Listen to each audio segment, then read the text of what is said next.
allez pouvoir vous en remettre. Noël, Noël, Noël, c'est devenu une fête tellement commerciale. Mais savons-nous vraiment ce que nous fêtons? Bon, vous allez me dire qu'on fête la naissance du petit Jésus, c'est évident. Ça serait si beau de réintroduire un peu de spiritualité dans la fête de Noël et de remettre le Christ dans l'équation. Mais la question est, y a-t-il déjà été dans l'équation? On sait tous que Jésus est né le 25 décembre de l'an 0. Mais non, c'est pas vrai, ça existe pas l'an 0. C'est spécial, pareil, être né en l'an 1. C'est pas écrit dans la Bible, puis y a pas de preuve que la naissance de Jésus a eu lieu en décembre, puis encore moins le 25 du mois. Mais je vous dirais qu'il y a quand même une chance sur 365 que Jésus est bel et bien né un 25 décembre. Cette date-là a été choisie pour des raisons païennes, tout simplement. Le 25 décembre est souvent associé à la pratique de l'adoration du dieu du feu.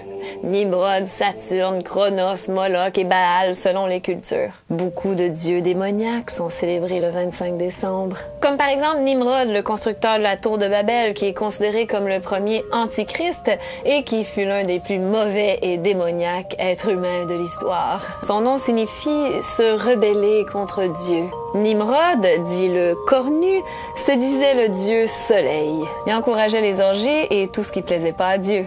En tant que représentant du feu dévorant, les enfants étaient vraiment l'offrande par excellence sur son autel et il était considéré comme le grand dévoreur.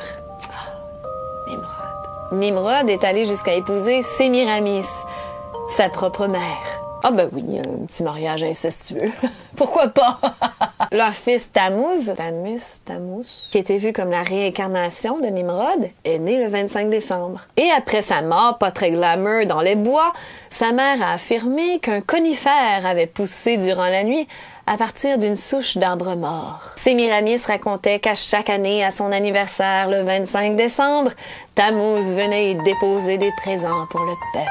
Le Vatican a choisi cette date-là pour célébrer la naissance de Jésus, mais bon, on fêtait déjà à cette même date-là la naissance de Tammuz, le fils de l'Antichrist, des milliers d'années avant que Jésus vienne sur Terre. Tammuz était aussi nommé Moloch ou Baal par les druides. Tu sais, le démon Moloch là, que l'élite aime tant vénérer. Le démon qui exige des sacrifices d'enfants puis qui tripe sur l'odeur des enfants brûlés vifs. Je lance ça comme ça.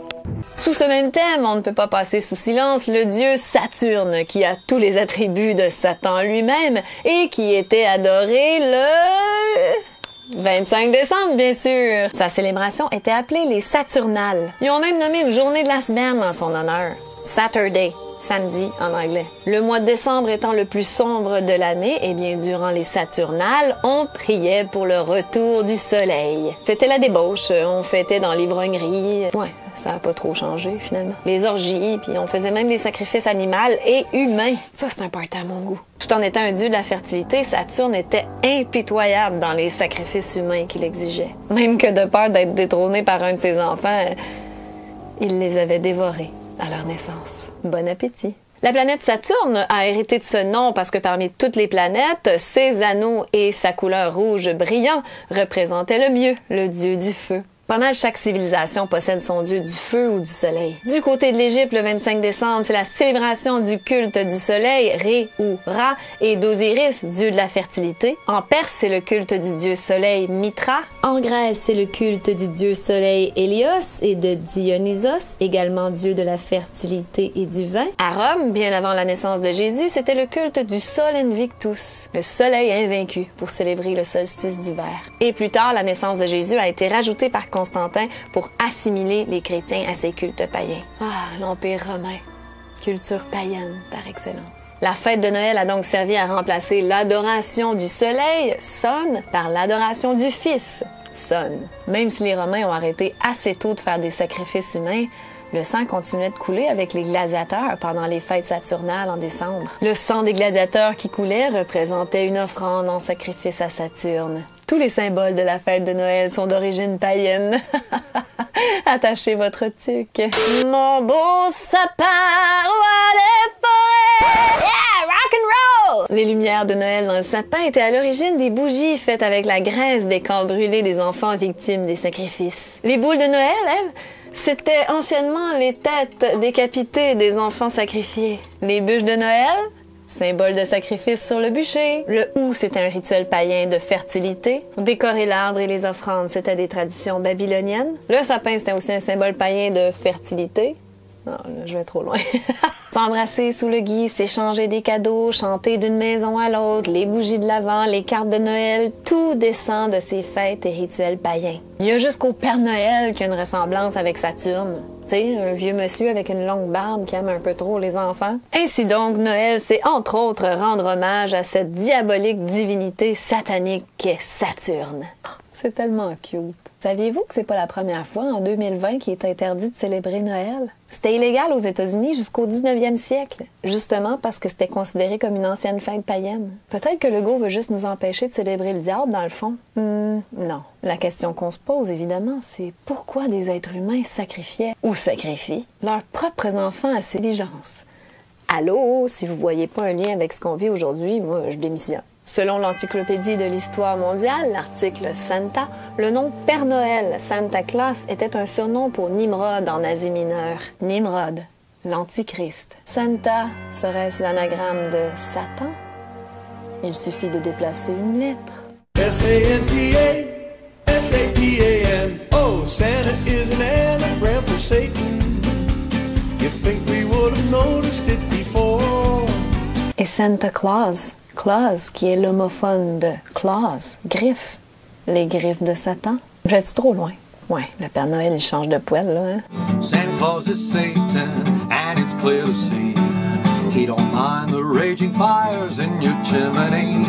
You took a pass from Christmas Mass, now you are home waiting for an elf to bring you wealth, 'cause Santa Claus is Satan.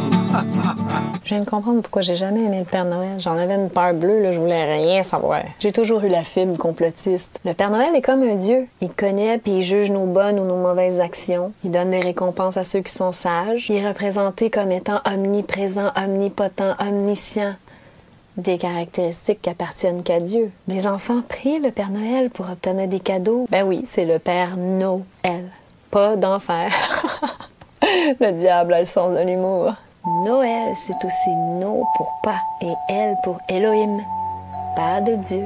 Le Père Noël, sous sa forme actuelle, a été créé de toutes pièces dans les années 30 par Coca-Cola pour vendre sa boisson super santé dont les enfants raffolent et tombent accros. Un genre d'adrénochrome pour enfants.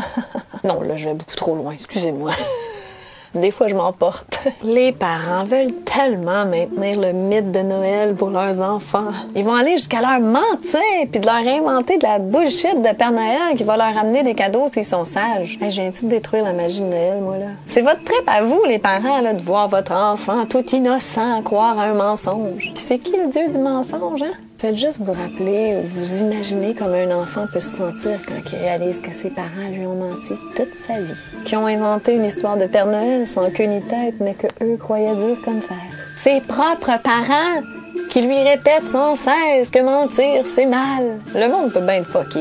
Tu sais, il y a une phase que les enfants deviennent sceptiques un peu, là. Appelons-la la phase complotiste. Puis qui commencent à vouloir tirer sur la barbe du Père Noël pour voir si c'est une vraie. Ou qui veulent comprendre pourquoi mon oncle Roger, il est jamais là en même temps que le Père Noël. Ou qui se questionnent sur comment le Père Noël peut passer par le trou de la cheminée ou comment il peut distribuer des cadeaux à tous les enfants de la Terre en une seule nuit. Mais quand t'apprends la vérité, le réveil est brutal. Et tu te rends compte que tes bons parents bienveillants, en qui t'avais une confiance aveugle, t'ont menti toute ta vie. Un peu comme les moutons aujourd'hui quand ils vont se réveiller, quoi. Même choc. Sauf que les enfants, c'est moins dur et moins long à faire allumer. Ils sont moins endoctrinés profondément, puis moins dans l'ego. Et moins dans le go.